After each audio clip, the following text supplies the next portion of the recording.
రుద్రాని ధర్మేంద్ర దగ్గరికి వచ్చి కావ్య రాజు వాళ్ళకి మనం అంటే ఎలాగో భయం లేదు. అలాగే శత్రువులు అంటే భయం పుట్టాలి అంటే మనం ఏదో ఒకటి చెయ్యాలి. వాళ్ళ వీక్‌నెస్ మీద కొట్టాలి అని చెప్పేసి అయితే అంటూ ఉంటుంది. ఆ మాటలు విని అక్కడ ఉన్న ధర్మేంద్ర అయితే మనం ఇప్పుడు ఏం చేయగలం అని చెప్పేసి అయితే అంటూ ఉంటాడు.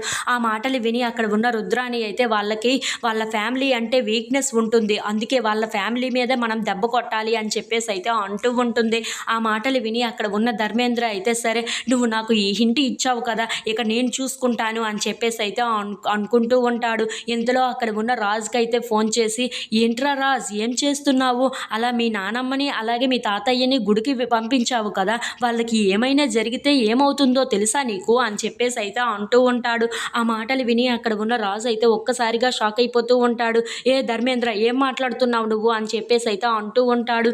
ఇంతలో అక్కడ ఉన్న ధర్మేంద్ర మాత్రం అవునరా, వాళ్ళ ముసలి వాళ్ళని ఈ టైంలో ఒంటరిగా పంపించడం అంత అవసరమా అని చెప్పేసి అయితే అంటూ ఉంటాడు. ఆ మాటలు విని అక్కడ ఉన్న రాజు అయితే చాలా కంగారు పడిపోతూ వాళ్ళ తాతయ్యకి బామ్మకి ఫోన్ చేసి మీరు త్వరగా ఇంటికి వచ్చేయండి అని చెప్పేసి అయితే కాల్ చేసి వాళ్ళని ఇంటికి రమ్మంటూ ఉంటాడు. ఇంతలో అక్కడ ఉన్న వాళ్ళిద్దరూ అయితే సరేరా అని చెప్పేసి అయితే ఇంటికి వస్తూ ఉంటారు.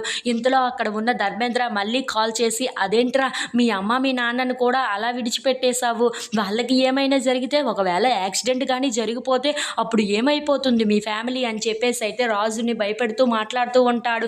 ఆ మాటలు విని అక్కడ ఉన్న రాజు అయితే ధర్మేంద్ర కాల్ని కట్ చేసి మరి వాళ్ళ నాన్నకి ఫోన్ చేసి నాన్న మీరు త్వరగా మన ఇంటికి వచ్చేయండి అని చెప్పేసి అయితే వాళ్ళ నాన్నతో ఫోన్ మాట్లాడుతూ ఉంటాడు.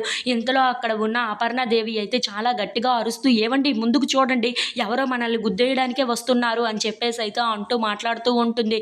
ఇంతలో అక్కడ ఉన్న వాళ్ళకి యాక్సిడెంట్ అయితే జరుగుతూ ఉంటుంది. అది విని అక్కడ ఉన్న రాజు అయితే ఒక్కసారిగా షాక్ అయిపోతూ ఉంటాడు. ఏంటి ఇలా జరిగింది అని చెప్పేసి అయితే అనుకుంటూ చాలా బాధపడుతూ ఉంటాడు. అది చూసి అక్కడ ఉన్న కావ్య అయితే ఏం జరిగిందో తెలుసుకొని చాలా కంగారు పడిపోతూ ఉంటుంది. If you like this video please like, share and subscribe friends.